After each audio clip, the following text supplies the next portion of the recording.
Sales. I'm here today with James Haliburton, my good friend. We are on episode 3 of Gavin's Great Idea. I want to thank everybody for showing up. You just heard some awesome theme music from my last guest, Brad Ascalon. Brad, thanks again for doing some intro and outro music for us. Really excited to use that. Love what you came up with. With me today, I've got James Haliburton, as I said. Also want to thank real quick David Cavalcante. I haven't mentioned him before. Dave is my tattoo artist, and he's also the one who came up with the logo for Gavin's Great Idea. Hopefully we're going to get Dave on one of our future shows as well. So Dave, thanks again for coming up with that killer logo for us. James, thanks for being here today. Really glad you're here. We don't get to talk enough anymore, and appreciate you making time for me. Yeah, absolutely. This is exciting. It's a lot of fun. So we'll see what we do here. Yeah, well, I think we're going to have a good time. As always, this is a conversation. This isn't just a back and forth Q&A. So James and I are going to jump right into it. James, our conversations always kind of go from all over the place. You and I have talked over the years, almost 20 years now, about architecture theory, to the difference between art and craft. And I think today I want to talk a little bit about the problem versus the solution, or the solution versus the problem. This is something that you've talked a little bit about recently. And I want to give you some room to kind of expound on that. And I've also been really interested lately in your design process. And I want you to talk a little bit about that. First, tell everybody who you are, what you do, the 1 or 5 jobs that you have right now going on. 1 or 5. I have a partner in a small firm here in Bryan College Station, and I'm adjunct faculty at Texas A&M. So I teach in the graduate program, architecture program. I teach a design thesis course, and I coordinate that program. So that's 3 of the jobs I have. Right. I'm also a dad like you. Yeah. You have a daughter, so we share that in common. That's kind of what I do. It takes up almost all of my time. The rest of it I use to sleep. So you spend a lot of time going back and forth between having to do the things that you're teaching. I think that's a pretty awesome quality. How does that affect your life? Yeah, it's definitely it's invigorating, right? So you get to have conversations with people that aspire to be architects and designers, and then you get to go have conversations with people that want to hire you to design things and be their architect. So it's very dynamic. Those 2 jobs really feed off each other quite a bit. It keeps you on your toes a lot. So I think what's interesting about a lot of that is in that kind of framework of problem and solution. Mm-hmm. Right? So what makes our conversations interesting over the years has always been that you're a problem guy. Like, you're finding problems, you're identifying problems, and I'm always a solutions guy. Okay. I'm finding solutions, but I don't really have any problems to apply them to yet. Yeah. Right. Yeah. And you always come at me with these problems. Right. Sometimes, on a very rare occasion, they align. Right. But I think what makes a lot of our discussions so entertaining and so enlightening is that we're both kind of get this moment of seeing it from the other side, and it keeps us. Yeah. Right? Well, yeah, and that's you asked me, so why do you want me to be on the podcast? And I thought about it because I knew, but I really had to think about how I would put that into words. And for me, James, it's really that you and I, every time we talk and have one of these conversations, I come away with it invigorated, sometimes with more questions than answers, but always with a different perspective, something I wasn't thinking about, or a different approach to something, because like you said, you are solution oriented. And that's always been fascinating to me. Let's talk about your design process. For me, I have a very broad kind of design process. Not always sure where it's going to start from, not always sure where it's going to end. You like to kind of put some rules in place for yourself, don't you? I do. Or does it depend? Well, now that you've said it like that, I never have any rules, Gavin. What do you think? Right. Yeah, right. I've found so you kind of got to go way back in time on this one. And I don't know. I don't know what all the background the listeners here want to know, but we've known each other for a long time. We started in a graduate program when we were the only two people in this program that decided in the last month of the thesis design, you know what, we're going to do an all-nighter every other night because we just have so much to get done. Right. And our peers are telling us, even our faculty chairs are saying, you guys really don't have, like, you've done pretty good work. You know, they're like, no, we have a lot to do. Trust me. Yeah. Right. And so it just turned into kind of us working on these things and going through a lot of this stuff. And it amazed me that at any point in this process, you could just come up with a new solution. You could come up with a new idea. Like, well, what if we did this? Or what if we? Right. And I'm struggling to find any sort of movie. Right. So I had to over the years since that, I've really had to try to keep track of how my design process goes so that I can be aware of challenges I was facing, be aware of when I was stuck in an idea or in a problem, and how can I get out of that and change it, which you always just seem to be able to jump right out into the next thing.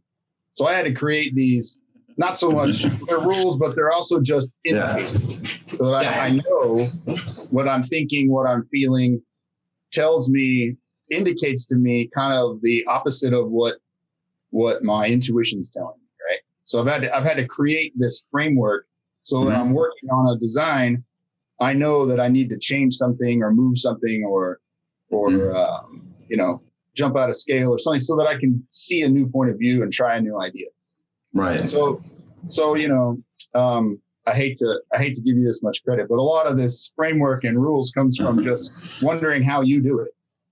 Right. So, but it's turned into this series of kind of habits.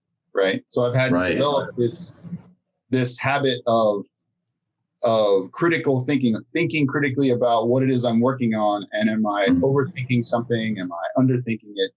Right. Yeah. Just feel these things. I completely agree with the habits part. And that's something that I have, that I found is super essential to going through the process. There has to be some things that you do the same way all the time in order to open yourself up to the broader picture of ideas and things that you can do.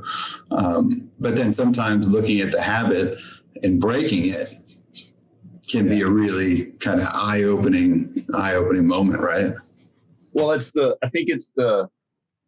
dualism, right? It's recognizing that your habits can really inform and lead you to meaningful work a lot of the time, but sometimes they can't. And you have to break those habits occasionally. It's like induction versus deduction, right? Deduction is what we do all the time. And occasionally we have to take that little inductive leap to go to the next level in our thinking. Yeah. Well, and you and I started doing that back in graduate school when we decided that we sucked at drawing. Right. I use it every day. Yeah. And it's been so true. So James and I realized that we could draw by hand, but never really were drawing by hand and doing that as well as we wanted to. So we came up with this phrase, embrace the suck. And it was the idea that we could go anywhere. I don't even know how the hell we came up with it, but it was. I think we were looking for something to do for 30 minutes over the get out of the video for a little bit. Yeah. So we get a group of people to get together and we go out on campus somewhere and spend 5 to 10, 15 minutes, maybe drawing something. And I mean, like a building, like you draw a whole building in 5 minutes. And we pushed ourselves to do that with the belief that if we could look at the perspective, and here's the basic lines of how the building goes together. And so much of drawing is about taking the three-dimensional quality of what you're seeing and how far away it is, and then making it flat and getting those proportions together. And we thought if we could just do it enough and build the habit build the brain, the muscle memory, that eventually we'd start to get really good. And not worrying about, is that drawing really good first, but knowing that we would get to a place where they were getting a lot better, right? Well, the 10th or 20th drawing would be good. Yeah. It's going to be really bad, right? Yeah. That whole process was really kind of a lot of fun because we came at it from such different ends of the spectrum. Mm-hmm. Right. I always do. I was wanting to go to the same place we went yesterday and sketch it again. And you said, no, let's go to a different one. We'll find another place. And you're out, you're coming in with 5 or 20 different places we can go. And I'm like, no, let's go back to the same one and do it again.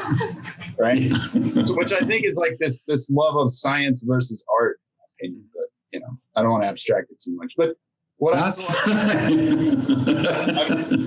built on that. So this is what I tell students, this is what I tell my design staff, all the time. Like you have to keep doing this stuff.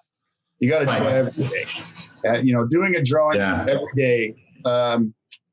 Some architects will do the watercolor every morning. I can't. They do this or they do a sketch every day. Right? Mm-hmm. But you're building that habit of being able to see the world. Yeah. Right. So I think sometimes we as designers kind of get caught up in that I have to create this beautiful sketch on the first time. Right.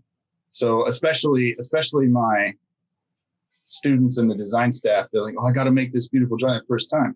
And I say, there's a reason that, your trace paper comes in a big roll and it only costs nothing. Yeah. Use it. Use a lot of it. Yeah. Right. And, I tell them we don't print things much anymore. We make things on PDF and that's free. So just make a lot of them. Right. Because and at the same time, I think that this is true with so many design problems in the world. This isn't just, can I do a great sketch? Yeah. It's how many different, and I just got off a call with a client about tenants in a building. They're looking at, say, okay, well, here's the 5 tenants that we're talking about.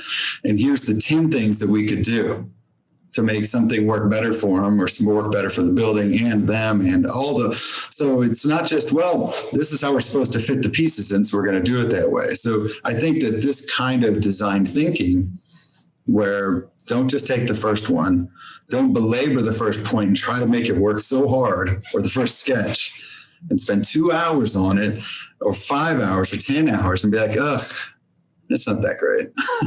and maybe I could have done a lot more with my time drawing something else. You fall in love with that object that you made, right? You fall in love with this. Yeah. Right. You frame it and you're really in love with the piece of art you've made, not the object it represents.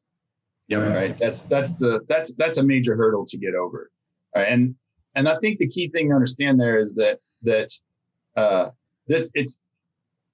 you spend your whole life with that conflict.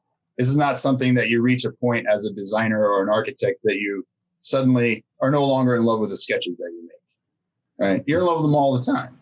Yeah. It's like, but you have to practice every day thinking that's just a sketch. It's really an object. It's a problem I'm trying to solve, or it's something I'm trying to make. And yeah, you might be in love with that sketch, but you have to remind yourself that I got to move past this and let's get to the next idea. What have I uncovered in this? Yeah. Do you think there's a balance, or maybe it's just a correlation of fear and habit? That I'm afraid that I won't be able to come up with something else. This is the one. So I'm just going to use the first one because I just spent a whole lot of time on it and it's just got to be the one. And so you develop a habit of not going through that creative process and elaborating and developing an idea because you're not sure it's that fear of the unknown. Does that ever hinder you? That hinders me all the time. Me too. Right. I think it really does. And it's so, yeah. All the time. Every day. Is this idea good enough? I don't know. I'll probably never be able to make a better one. I better hold on to this one. Yeah. You get to the point where you can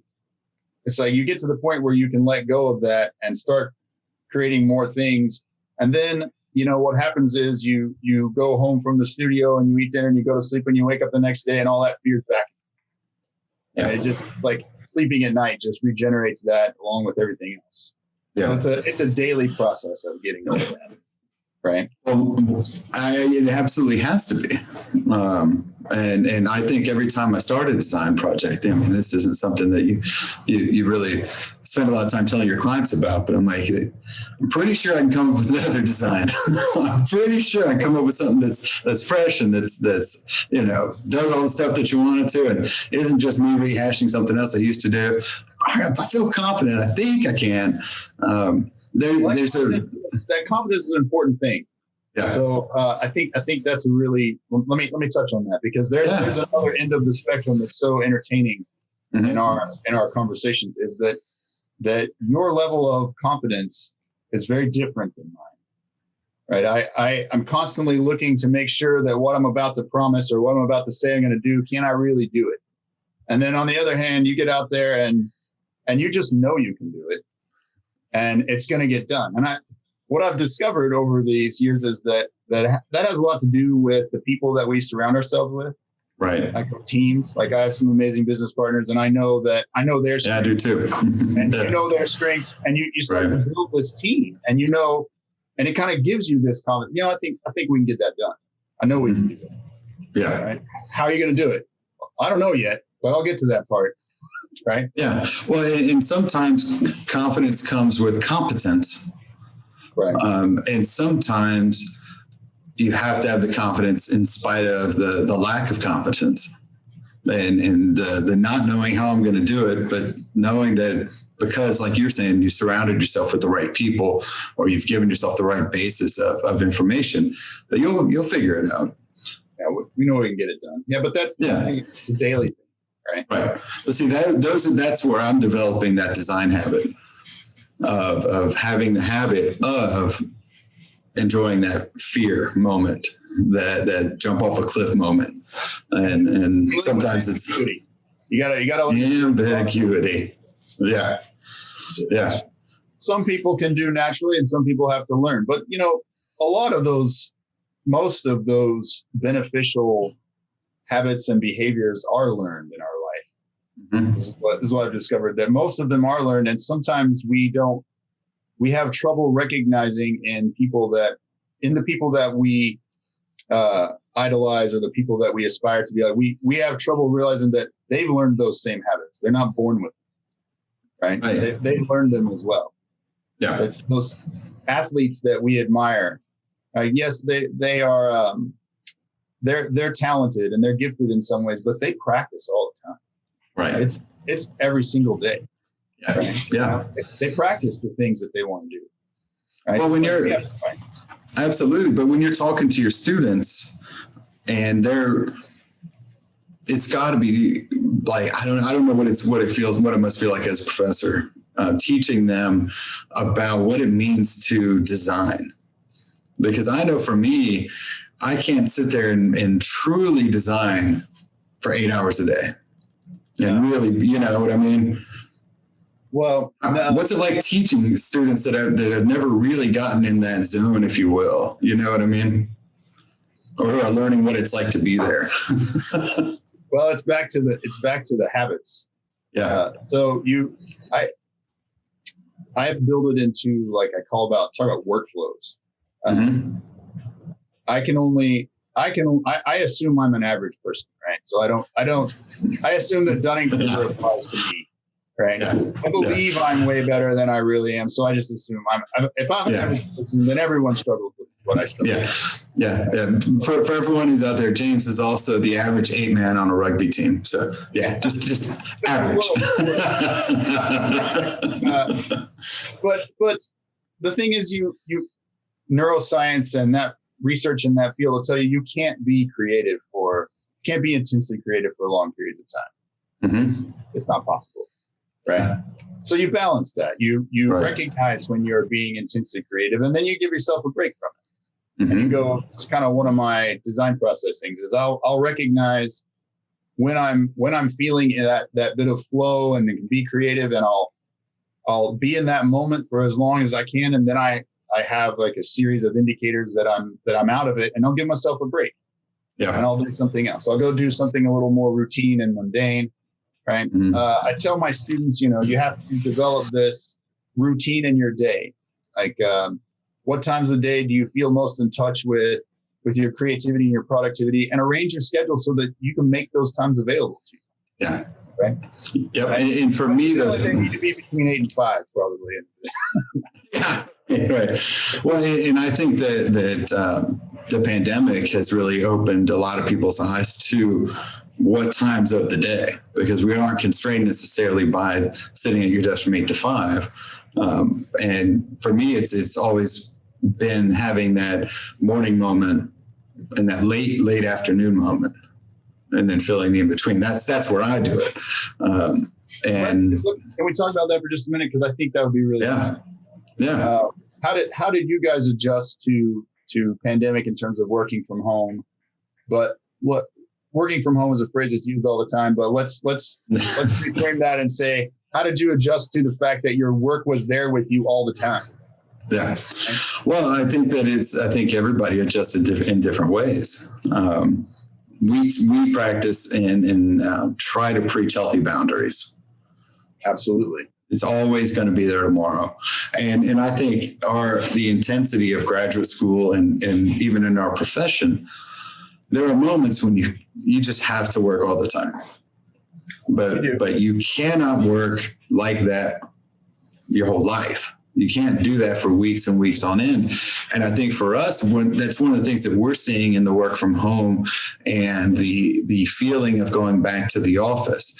A lot of studies were saying, well, productivity's gone up and everybody's just crushing it at home and everybody's great. Part of that is that it was an emergency response.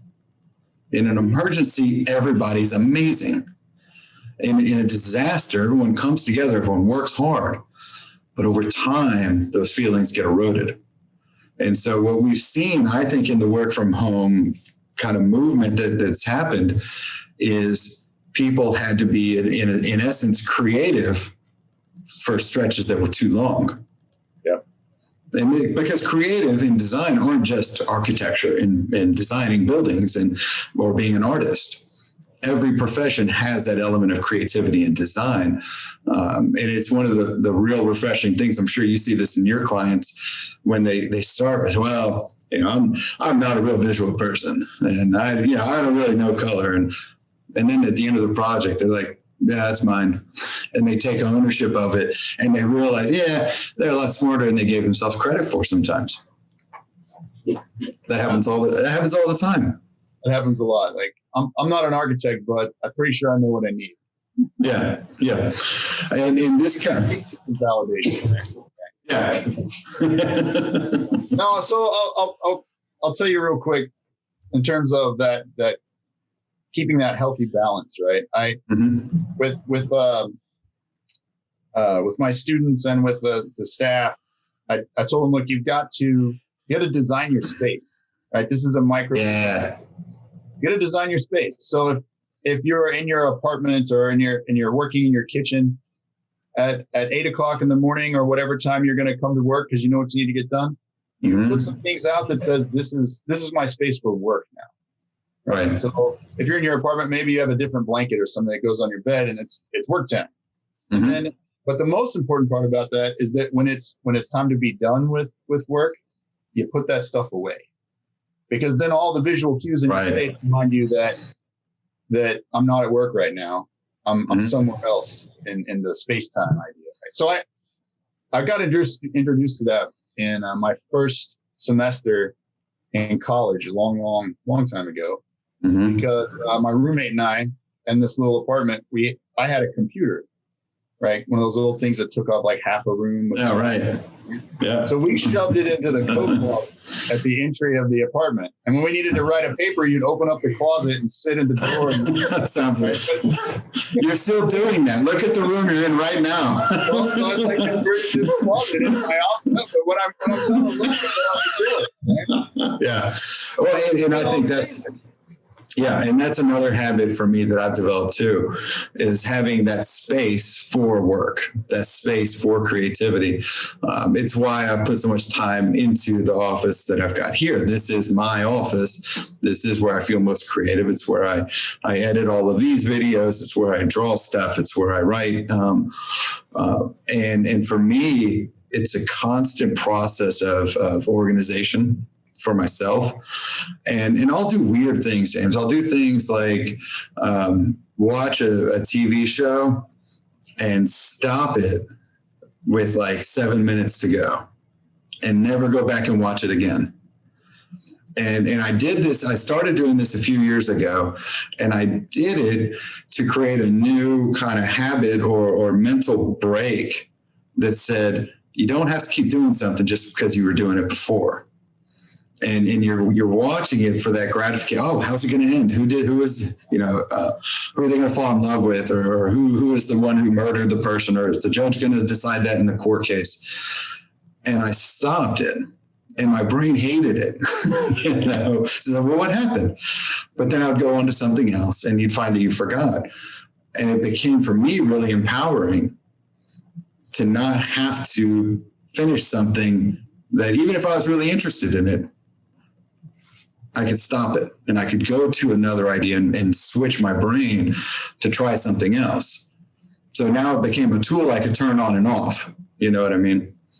Not just something I was dependent on. Well, I started it, I better finish it. Now, of course, are there times you need to finish things? Yes. However, there's also times when you need to call it and say, we've pushed this idea far enough. Stop, go to the next one. Do you think in your own mind that created some tension, some like ambiguity? Not any tension. But it creates this state of flux in your mind that is kind of actually a little bit invigorating. Yes. Right? Because you're not sure what's going to happen. But in that little bit of uncertainty, that's helping you thrive in that. Helping you deal with ambiguity and uncertainty. Yeah. Right. So it's two things in my mind. It's like I have control over some of these things in my life, because especially since most of us feel like we don't have control over a lot of parts of our lives. So that gives you a little bit of control. And then it also kind of creates this little bit of tension that really can fuel things for you. Mm-hmm. Right? Can give you some motivation and some energy. Yeah. Right. And then when you just can't take it anymore, you go to the wiki page and read what the ending was, and now you don't have to watch it. Yeah. Or you never know. And my daughter read a book the other day, and I'm actually reading it now so we can talk even more about it. And her assignment was write the next chapter of how the book really should have ended. And she did this a few months ago, and we were talking about, she's about to start reading the second series in the book. And she's like, Dad, they really should have used my ending.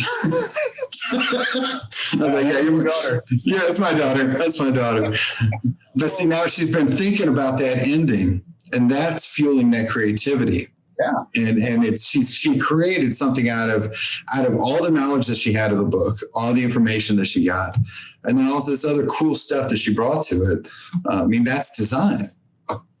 It is. And then I think you can draw a lot of parallels between that idea of creative writing and design. It's extremely similar. So I think that ties back to something you mentioned earlier that I find quite fascinating. Like when I sit down and I'm working on something, like the blank piece of paper is always the most exciting thing, because it could be anything. Yeah. Right? I've got a new client I'm working with. I got to create.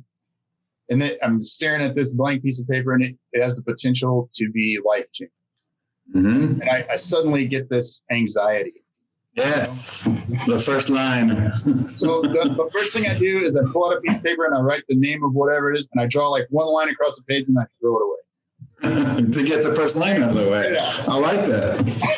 There. That's the worst thing I'll do in this project, and I throw it away. Everything else. But I view sometimes I view a lot of the design process just getting those bad ideas out.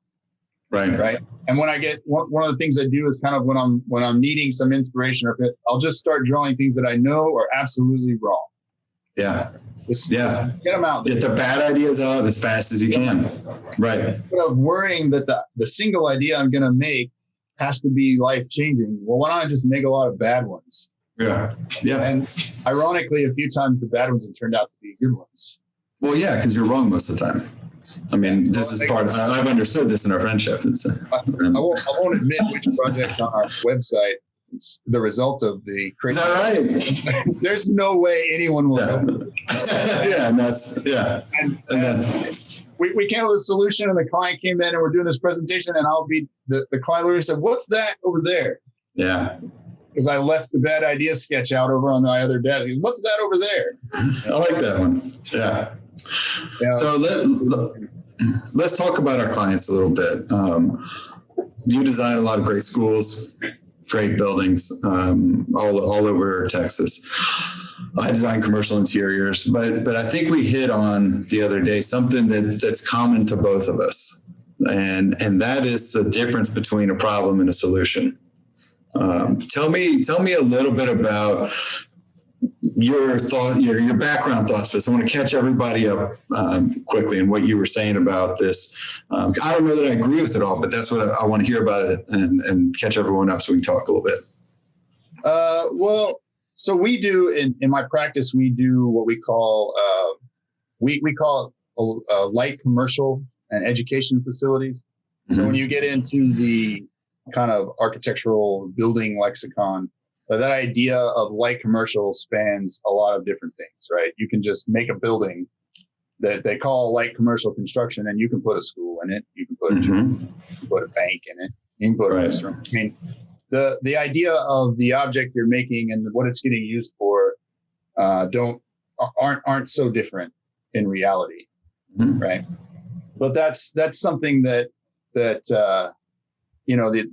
gained over years of doing this. It's much, you find the same thing in all your other disciplines, medicine, engineering, law. Those, I mean, they're but so we do a lot of that light commercial work, and we do a lot of schools. And most of our clients that come to us, they come to us with they think they're coming with a problem, and it could be construed as a solution.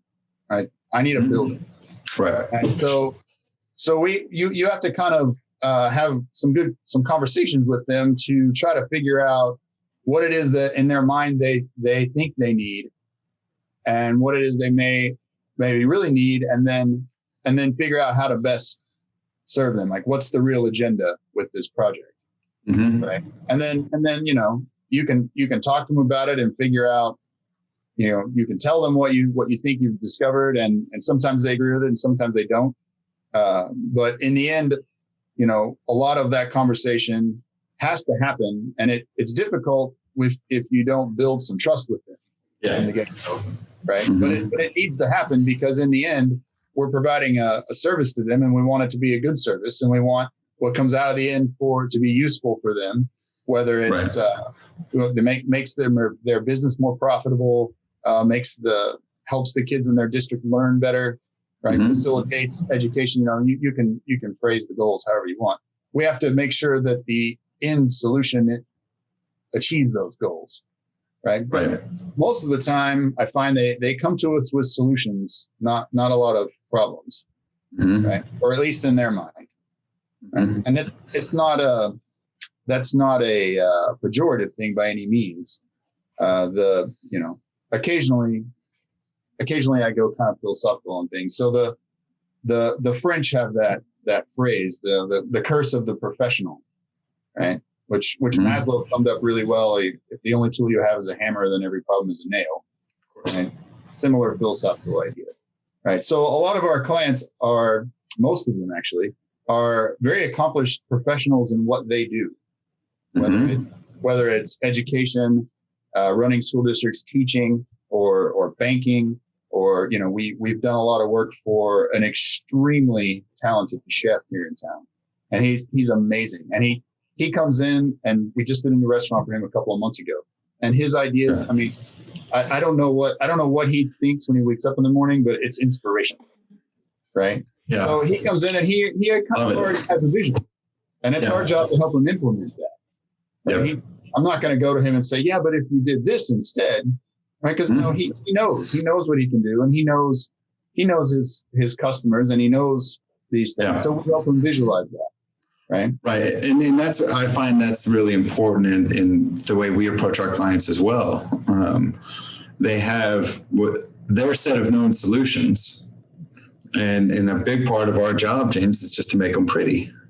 And I think that it's deeper than that, though. Right. And we can't allow ourselves to debase ourselves as we're going through this process. And the best thing that we do with our clients, and I know you do this as well, you take all the smart things that they have, all of the reasons that they think they have their solution, and then you get them to dig deeper on that. Yeah. And it's asking that question, why? So that the final real solution to the real problem is their solution, right? It's everything that they say. You're getting them to say it in a different way, which is going through a design problem exercise with them. That's the way I see it. We had a client a couple of years ago, a real estate guy here in town, and he's a pretty amazing guy. He comes in, calls me, saying, I need to meet with you. I got a little project I want to work on. And he shows up in my office, and he's designed this whole space and made a drawing with Excel. Yes. Yes. Our clients have done that too. Yeah, but it's like colors and lines with Excel. He's an Excel wizard. If I ever need Excel stuff, I go. But I said, it was a great idea. And I said, well, do you mind if I make you some drawings that are not in Excel? Yeah. Well, and I used to look at that and I'd be like, I can't believe that they went through that and did all that work, and I'm the professional. Now I look at that and thank goodness, because I'm getting more of their information out of them. He did the whole thing in Excel. It was great. Yeah.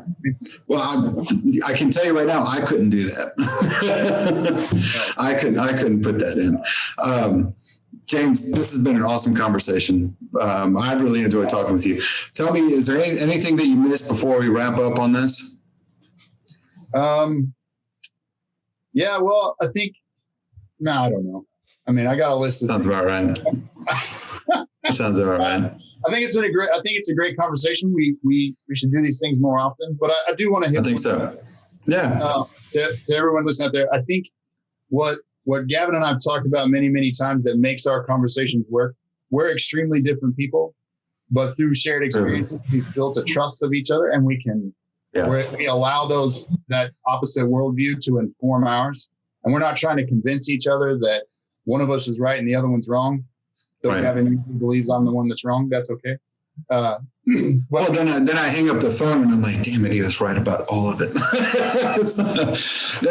And I appreciate that too. And I definitely appreciate that about you. The value in our friendship and in our professional relationship really comes from the different ways we look at the problems, the different ways we think about coming up with the solutions, because everybody has to have that balance for themselves. If I was always running all over the place, coming up with cool stuff here and there without any structure to it, wouldn't work. So my friendship with you over the years has helped me value that structure that I can put around the ideas that I come up with. And look, your dedication to, hard work. Some of the projects that I've seen you take on, more than just trying to fix up that Scout that never was going to run properly. It did 10 times. But that tenacity that you have, I think is so important, and never have I seen that in somebody. It's really awesome to see, and I learn a lot from that. No one's work is easy. I think we're often led to believe by, kind of media and culture that some people have an easy job. No one's job is easy. Everyone's work is hard. Yeah. It's much more fun that way. Recognizing that. Yeah. Everyone's work is hard. Yeah. And it's also challenging. Yeah, absolutely. All right, James, hopefully next time we meet in person, my hair will be as long and beautiful as yours. Thank you so much for this time. Really appreciate it. Thank you, everybody, for listening to episode 3 of Gavin's Great Idea. Look forward to your comments, and thank you for all your support. We'll talk again soon, everybody. Bye.